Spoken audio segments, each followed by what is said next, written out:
ছাড়া মেরাজেতে যাই, বলেন সুবহানাল্লাহ। আর বিজ্ঞানীরা রথের যুগে আকাশেতে যায়, আর আমার নবী রকেট ছাড়া মেরাজেতে যায়। যখনই আপনার জিবরাইল আসলেন, জিবরাইল আসার পরে আল্লাহর নবীজিকে বললেন, ইয়া রাসূলুল্লাহ, আজকে আপনি ওযু বানিয়ে নেন। আল্লাহর নবীজি আপনার ওযু বানিয়ে নিলেন। ওযু বানিয়ে নেওয়ার পরে আল্লাহর নবী তিনি আপনার বলছেন, জিবরাইল, আল্লাহর সঙ্গে দেখা করতে যাব, আল্লাহর সঙ্গে ডাইরেক্ট আমার দেখা হবে। আমি কি উড়ে উড়ে যাব নাকি আল্লাহর কাছে? নাকি উড়ে উড়ে কি যাওয়া যাবে? হ্যাঁ, যাওয়া যাবে? যাওয়া যাবে না। তো কিসে করে যাব? ও জিবরাইল বলো গো, আজকে আমি আল্লাহর সঙ্গে দেখা করতে যাব, আমি কিসে করে যাব? আল্লাহর কাছে আপনার জিবরাইল জিজ্ঞাসা করলেন, আয় মালিক মাবুদ মাওলা গো, আজকে আপনি বলে দেন আপনার নবীজিকে আমি কিসে করে নিয়ে যাব? আল্লাহ পাক রব্বুল আলামিন বলছেন, ও জিবরাইল, আজকে তুমি জান্নাতের মধ্যে চলে যাও। আর জান্নাতের মধ্যে যাওয়ার পরে জান্নাত থেকে একটা বোররাক নাও। কি নাও? বোররাক নাও। আর ওই বোররাকে করে আমার নবীজিকে আমার সঙ্গে দেখা করতে নিয়ে এসো। হযরতে জিবরিল আলাইহিস সালাম জান্নাতের মধ্যে গেলেন। জান্নাতের মধ্যে যাওয়ার পরে দেখছেন আপনার হাজার হাজার বোররাক নবীজিকে পিঠে নেবে বলে, নবীজিকে আল্লাহর কাছে নিয়ে যাবে বলে হাজার হাজার বোররাক যেন আজকে হাসাহাসি করছে। বোররাকেরা কি করছে? হাসাহাসি করছেন। আল্লাহ পাক রব্বুল আলামিন জিবরাইল আপনার বলছেন, এ আল্লাহ, আজকে হাজার হাজার বোররাক নবীজিকে পিঠে নিবে বলে আজকে আল্লাহ গো হাসাহাসি করছে। আমি কোন বোররাকটাকে নিয়ে যাব আপনার কাছে? আমার আল্লাহ পাক রব্বুল আলামিন বলছেন, ও জিবরাইল, দেখো গো, ওই জান্নাতের এক কোণাতে একটা বোররাক হাজার বছর ধরে কান্না করে, আল্লাহ গো, যখন তোমার নবীজি তোমার সঙ্গে দেখা করতে যাবে, ওই যখন মেরাজ শরীফে যাবে, তখন যেন আমার পিঠে করে যায়, এই বলে একটা বোররাক আপনার কান্না করতে আছে। দেখো না, আল্লাহর জন্য কান্না করলে কি পাওয়া যায়? আজকে যদি নবীজিকে কেউ আপনার স্বপ্নে দেখে নেয়, আজকে আল্লাহর নবীজিকে কেউ যদি আপনার স্বপ্নে দেখে নেয়, তো তার জন্য আপনার জান্নাত ওয়াজিব হয়ে যায়, বলেন সুবহানাল্লাহ। আর আজকে ওই কাবাকে দেখলে যারা হাজী সাহেব হজ করতে যায়, ওই কাবা শরীফকে যদি দেখে, আল্লাহ রব্বুল আলামিন আপনারা বলেছেন যে কি একবার দেখলে, একবার কাবাকে দেখলে আমি আল্লাহ পাক রব্বুল আলামিন ওই বান্দাকে আমি 1 লাখ নেকি দান করি, বলেন সুবহানাল্লাহ। জোরে বলবেন না সুবহানাল্লাহ? একবার দেখলে কত নেকি পাওয়া যায়? 1 লাখ নেকি পাওয়া যায়। আল্লাহ গো, আল্লাহর নবী জিজ্ঞাসা করছেন, আল্লাহ, 2 বার যদি কাবাকে দেখে তাহলে কত নেকি পাবে? আল্লাহ বলছেন 2 লাখ নেকি দিব, বলেন সুবহানাল্লাহ। যে হাজী সাহেবেরা আপনার আজকে হজ করতে গিয়েছেন, আজকে মক্কা মদিনাকে আপনার দেখে এসেছেন, ওই হাজী সাহেবদের সঙ্গে আমাদেরকে মহাব্বত রাখতে হবে।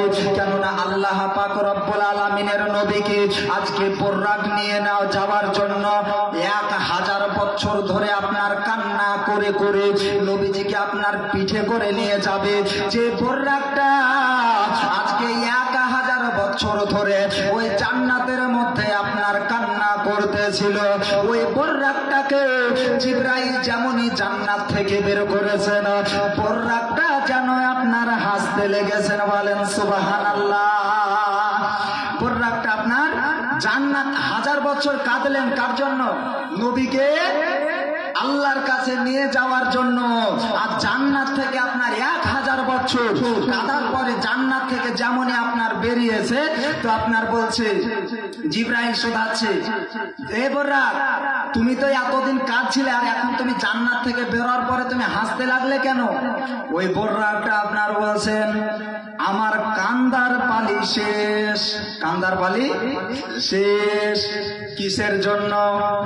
আল্লাহ রাব্বুল আলামিন আমি বুররাককে কবুল করে নিয়েছে। বলেন সুবহানাল্লাহ।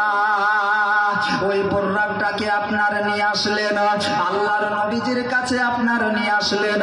আল্লাহর নবীজি বুররাকে চাপলেন। জিবরাইল আপনার লাগামটাকে ধরে নিলেন বুররাকের।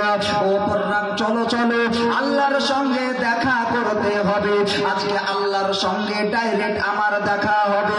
ও বুররাক, চলো গো, তুমি তাড়াতাড়ি করে চলো। প্রথমে আপনার গেলেন মসজিদে আকসাতে, আপনার গেলেন।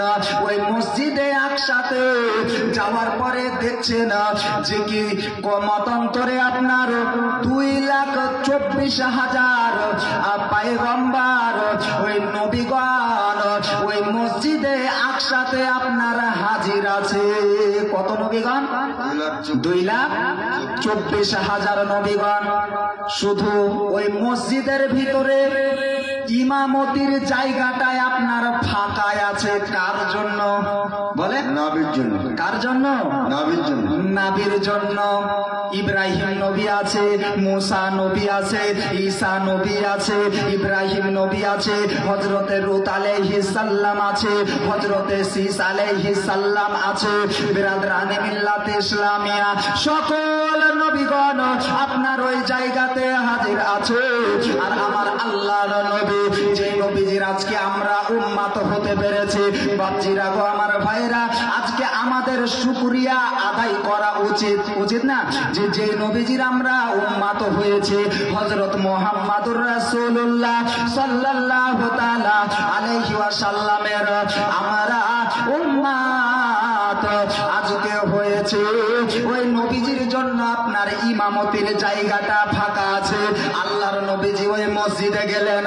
যাওয়ার পরে বলেন, ও ইব্রাহিম নবী, আজকে তুমি নামাজ পড়াও। ও মুসা নবী, তুমি নামাজ পড়াও। ও ঈসা নবী, তুমি নামাজ পড়াও। হযরতে মুসা আলাইহিস সালাম, হযরতে ইব্রাহিম আলাইহিস সালাম আপনার বললেন, ইয়া রাসূলুল্লাহ, ইয়া হাবিবাল্লাহ, নবী গো, আপনাকে পিছনে থুয়ে আমরা কেউ নামাজ পড়াতে পারবো না। ইয়া রাসূলুল্লাহ, আল্লাহর নবী গো, আপনি গিয়ে ইমামতি করে দেন। বলেন সুবহানাল্লাহ। এই নবীজিকে আপনার ইমামতির জায়গা দিলেন। ইমামতির জায়গা দেওয়ার পরে আল্লাহর নবীজি আপনার নামাজ পড়ালেন। নামাজ পড়ার পরে আল্লাহর নবী সাল্লাল্লাহু তাআলা আলাইহি ওয়াসাল্লাম বুররাকে আবার চেপে গেলেন। যেতে যেতে আপনার দেখতে আছে বুররাকের উপরে নবীজি আছেন, চলে যাচ্ছেন, প্রথম আসমানে যাচ্ছেন। তো প্রথম আসমানে যেতে যেতে রাস্তার মধ্যে বুররাকের উপর থেকে আল্লাহর নবীজি আপনার একটা দৃশ্য দেখলো। কি দৃশ্য জানা আছে? জানেন? বলি, মা বোনেরা আপনারাও কান দিয়ে শুনেন, আপনাদেরই কথা আপনারাই শুনেন, কান দিয়ে আপনারা শুনেন। আল্লাহর নবী বুররাকের ওপরে আপনার চলে যায়, যেতে যেতে আপনার দেখতে পেল একটা মেয়ে, মাথায় আপনার কাপড় নাই, আর ওই মেয়েটার মাথার মগজকে কাকে তুলে তুলে খাচ্ছে। কিসে খাচ্ছে? কাকে তুলে তুলে খাচ্ছে। জিবরাইল আপনার জিজ্ঞাসা করলেন, ইয়া রাসূলুল্লাহ, ইয়া হাবিবাল্লাহ, নবী গো, এই মেয়েটার আজকে এই অবস্থা কেন? এই মেয়েটার মগজকে কাকে খাই কেন? আল্লাহর নবী সাল্লাল্লাহু তাআলা আলাইহি ওয়াসাল্লাম বলছেন, ইয়া রাসূলুল্লাহ, ইয়া জিবরাইল, তুমি আজকে শুনো গো, এই যে মেয়েটার মগজকে কাকে খায় কিসের জন্য জানো?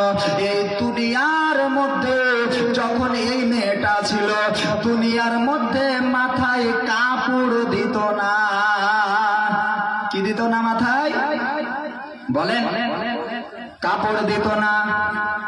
ইয়ার চুল দেখা যেত। ও জিবরাইল,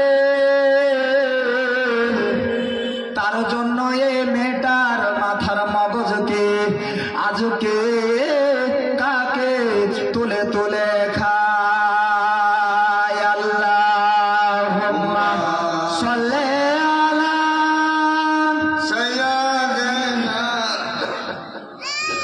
মাওলানা মুহাম্মদ ওয়া আলা আলি সাইয়্যিদিনা মাওলানা মুহাম্মদ সাল্লি আলা মুহাম্মাদিন সাল্লি আলা মুহাম্মদ জবান সে পাক নামে মুহাম্মদ হরদম জবান সে শাফিয়ানা মুহাম্মদ। খেতে গুম্বাদে খাজরা ডেকে নাও ইয়া রাসূলুল্লাহ। জোরে বলেন সুবহানাল্লাহ। এইটুকুটা আপনারা বলবেন ইয়া রাসূলুল্লাহ। কি বলবেন? ইয়া রাসূলুল্লাহ বলবেন। ইয়া রাসূলুল্লাহ, ইয়া রাসূলুল্লাহ, ইয়া রাসূলুল্লাহ। যদি আপনারা ইয়া রাসূলুল্লাহ বলেন, আল্লাহর নবীজি যদি কবুল করে নেয়, আপনার বেড়া পার হয়ে যাবে। বলেন সুবহানাল্লাহ। দেখিতে গুম্বাদে খাজরা ডেকে নাও ইয়া রাসূলুল্লাহ। দেখিতে গুম্বাদে খাজরা ডেকে নাও ইয়া রাসূলুল্লাহ। দেখিব দুই নয়নেতে মদিনা ইয়া রাসূলুল্লাহ। বলেন সুবহানাল্লাহ। মদিনা যদি দেখেন 1 লাখ নেকি পাবেন। তাই আপনার শায়ের বলছেন, দেখিব দুই নয়নেতে মদিনা ইয়া রাসূলুল্লাহ। দেখিতে গুম্বাদে খাজরা ডেকে নাও ইয়া রাসূলুল্লাহ। নবীজির দিদারের আশায় কত না রাত কেটে যায়। নবীর দিদার চান আপনারা? সবাই চান? সত্যি বলছেন? হ্যাঁ, এতজন আছেন মাথায় টুপি কয় আপনাদের। যে নবীজির টুপি হচ্ছে আপনার আল্লাহর নবীজির সুন্নাত। কি সুন্নাত? নবীজির সুন্নাত। আজকে পবিত্র মাহফিলে আপনারা এসেছেন, কমসে কম টুপিটা আপনারা নিয়ে আসতে পারেন। যেনারা নিয়ে আসেননি, মাথায় রুমাল বেঁধে নেবেন, বা কেউ এমনি বসে থাকেন, কোনো অসুবিধা নাই। এটা নামাজ নয় যে কি আপনার দিতেই হবে। কেননা নবীজির সুন্নাত যদি মাথায় থাকে, যদি আমাদের মৃত্যু হয়, তো আমাদের মৃত্যুটা আপনার আরামের সহিত হবে। বলেন সুবহানাল্লাহ। নবীজির দিদারের আশায় কত না দিন কেটে যায়। নবীজির দিদারের আশায় কত না রাত কেটে যায়। স্বপ্নেতে দেখা দিতে এসো না ইয়া রাসূলুল্লাহ। বলেন সুবহানাল্লাহ। হাত উঠে বলেন ইয়া রাসূলুল্লাহ। যারা যারা ভালোবাসে বলেন নারায়ে তাকবীর। বলেন নারায়ে তাকবীর। আল্লাহু আকবার। বলবেন না? নারায়ে তাকবীর। নারায়ে রিসালাত। ইমাম হাসান হোসেনের জীবনে জিন্দাবাদ। জালসার কমিটি বলেন জিন্দাবাদ। তো আল্লাহর নবীজির দিদারের জন্য, আল্লাহর নবীজিকে যে আপনার একবার দিদার পেয়ে যাবে তার জন্য আপনার জান্নাত গ্যারান্টি গ্যারান্টি। তো আল্লাহর নবীজির দিদারের আশাতে আমরা সকলেই আপনার থাকি নাকি বাপ, থাকি না বলেন? থাকি। তো ওই আল্লাহর নবীজি মেরাজে চলে যাচ্ছে, বুররাকের উপরে মেয়েদেরকে আপনার বললেন, ও মা বোনেরা, আজকে এই কাকে মেয়েটার অবস্থা এইরকম করেছে।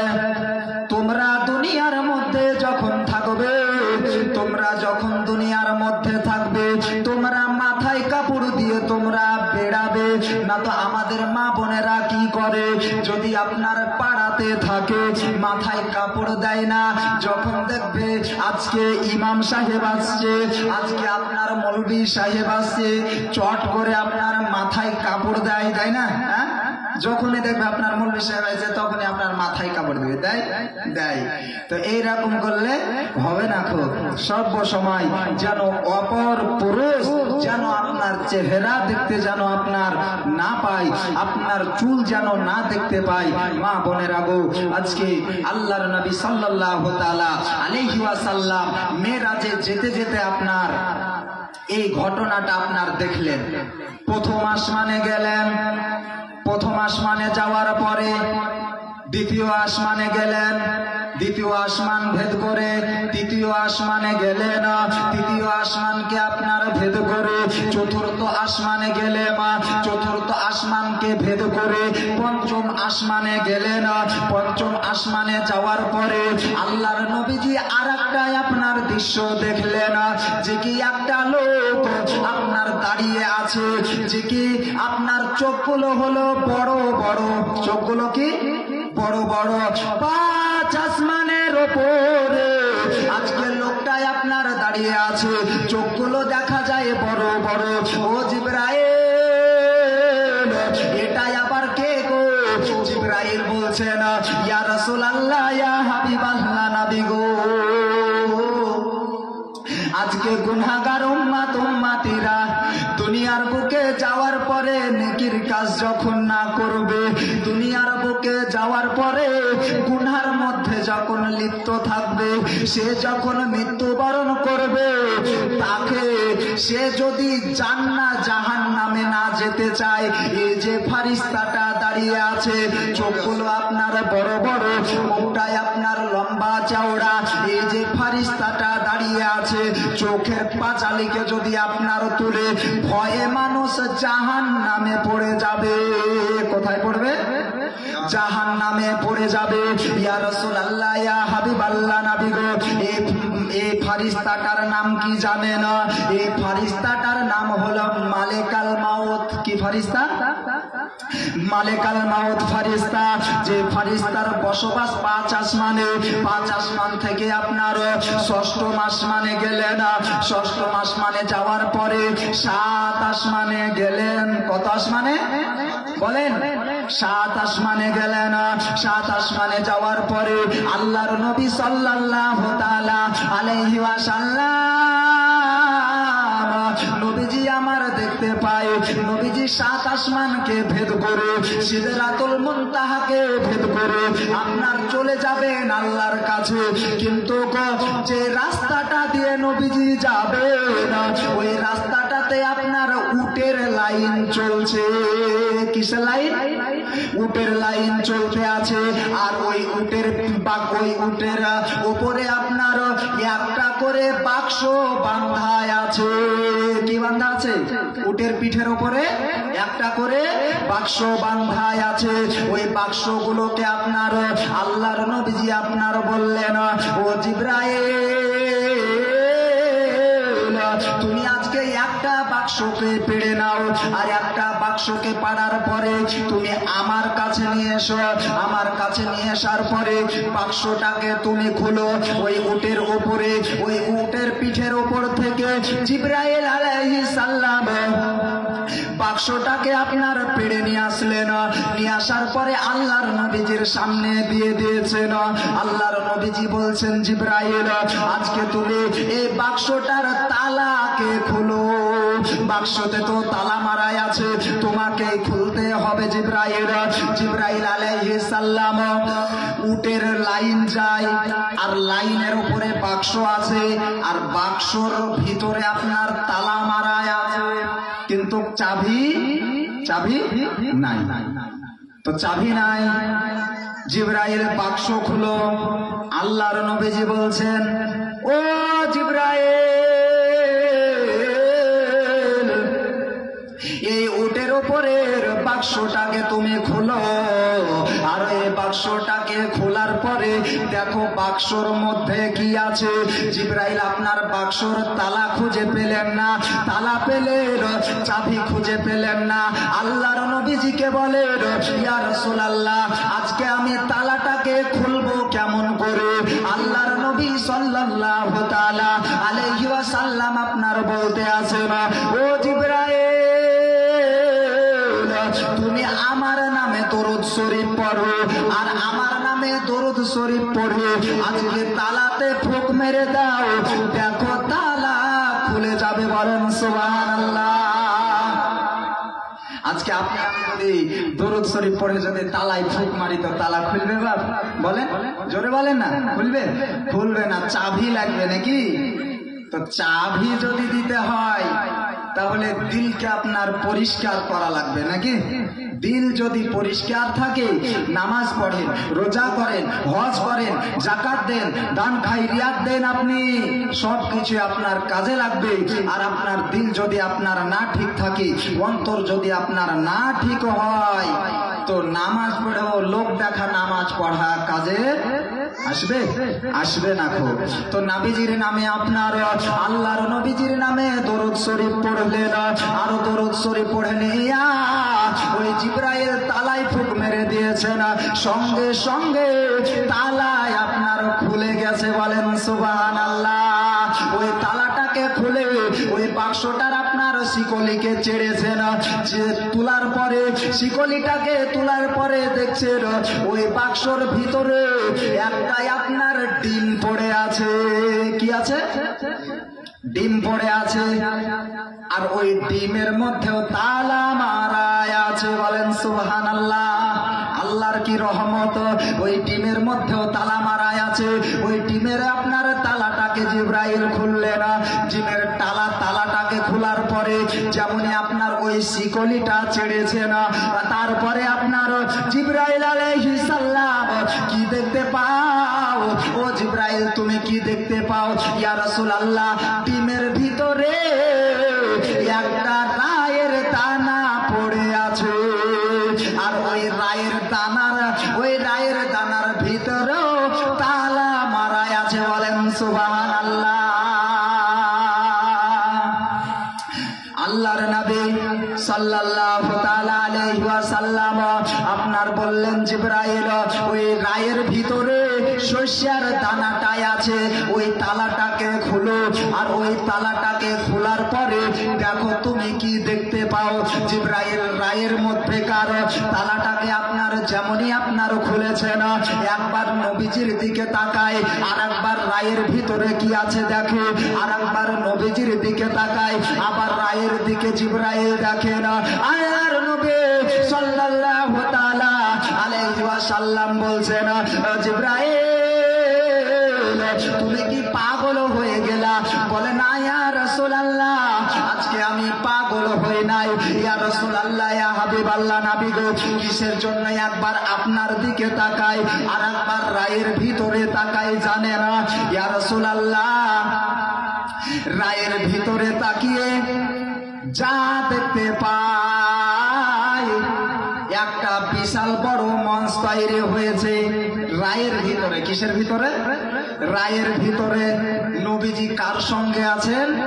জিবরাইলের সঙ্গে আছেন নবীজি। দণ্ড ইমান সামনে দাঁড়িয়ে আছেন নবীজি, আর নবীজিকে আপনার বলছেন জিবরাইল ওই রায়ের ভিতরে একটা জালসা হচ্ছে, আর ওই জালসাতে কে বক্তব্য দিতেছেন জানে না। কে দিতেছে বলো জিবরাইল? এখানেও আপনাকে দেখতে পাই, আর ওই রায়ের মধ্যে ইয়া রাসূলুল্লাহ নবী গো, ওই রায়ের ভিতরে আপনি ইয়া রাসূলুল্লাহ লা ইলাহা ইল্লাল্লাহ মুহাম্মাদুর রাসূলুল্লাহ নবী গো, ওই রায়ের ভিতরে আপনি বক্তব্য দিতেছেন। বলেন সুবহানাল্লাহ। লা ইলাহা ইল্লাল্লাহ। সকলে বলেন লা ইলাহা ইল্লাল্লাহ, লা ইলাহা ইল্লাল্লাহ, লা ইলাহা ইল্লাল্লাহ।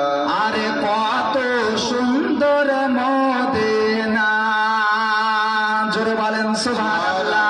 আরে কত সুন্দর মদিনা, যার নাই গো কোনো তুলনা। আরে কত সুন্দর মদিনা, যার নাই গো কোনো তুলনা।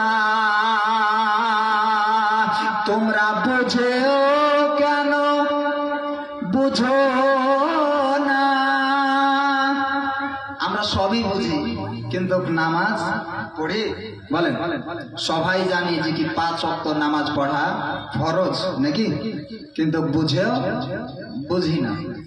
তাই আপনার শায়ের বলছে তোমরা বুঝেও কেন বুঝো না, আর ঈমান হলো মদিনা।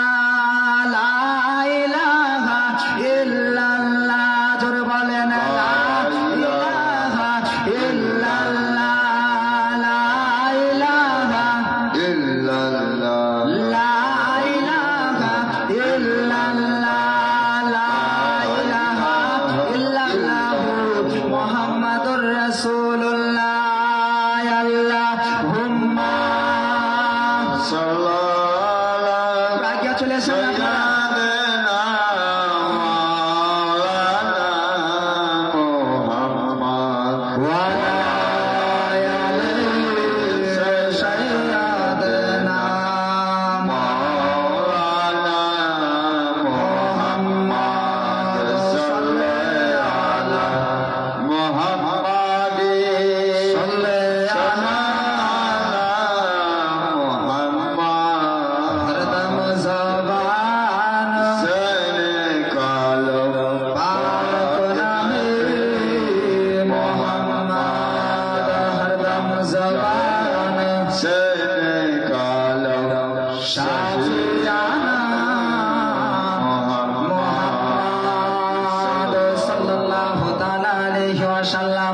আল্লাহর নবীজিকে আপনার দেখলেন রায়ের ভিতরে নবীজি, আর আজকে সামনেও নবীজিকে দেখতে পাই। তাহলে দুই জায়গাতে নবীকে দেখা গেল নাকি? রায়ের ভিতরে নবীজি, আর আজকে আর সামনেও জিবরাইলের দাঁড়িয়ে নবীজি। নবীজি আমার এমন ছিলেন, নবীজি সামনে যেমন দেখতে পাই, নবীজি আমার পিছনেও তেমন দেখতে পাই। নবীজি ডানে যেমন দেখেন, আল্লাহর নবীজি বামেও আপনার তেমন দেখেন। ওই আল্লাহর নবীজি যেন আপনার ওই বাক্সটাকে লাগিয়ে দিলেন। লাগিয়ে দেওয়ার পরে জিবরাইলকে বললেন, ও জিবরাইল তুমি কাউকে বলিও না এই কথা। বলে ইয়া রাসূলুল্লাহ, ইয়া হাবিবাল্লাহ নবী গো, আজকে এই কথা আমি কাউকে বলবো না। 7 আসমানকে ভেদ করে সিদরাতুল মুনতাহা, নাম শুনেননি? সিদরাতুল মুনতাহা, ওই সিদরাতুল মুনতাহার বর্ডারে আপনার যেমনই চলে গেলেন, বোররাককে রেখে দিলেন। বোররাককে রেখে দেওয়ার পরে এবারে বোররাক যদি এই ধারে থেকে যায়, আল্লাহর নবীজি আল্লাহর কাছে কিসে যাবে? প্রশ্ন নাকি? বোররাক সিদরাতুল মুনতাহার এই ধারে আপনার থেকে গেল, আল্লাহর নবীজি আল্লাহর সঙ্গে দেখা করতে যাচ্ছে, তো কিসে যাবে? হ্যাঁ, কিসে যাবে? আল্লাহ পাক রব্বুল আলামিন আর একটা জিনিস পাঠিয়ে দিলেন। বলবেন কি জিনিস? ওই জিনিসটার নাম হচ্ছে আপনার রফ। রফ কি না? রফ। রফ। এই রফ রফে করে আল্লাহর নবী সাল্লাল্লাহু তাআলা আলাইহি ওয়াসাল্লাম আল্লাহর কাছে চলে গেলেন। যাওয়ার পরে আল্লাহ রাব্বুল আলামিনের কাছে আপনার যাবেন, ওই আরশের উপরে আপনার নবীজি আপনার উঠেছেন। আর আরশের পায়াগুলো নবীজির পা ধোয়া মাত্র নবীজি পায়ের জুতোগুলো খড়মগুলো আপনার খুলতে চাচ্ছে। ওই আরশের পায়াগুলো আল্লাহকে ডেকে বলে, আল্লাহ গো, আজকে নবীজিকে ওই জুতোগুলো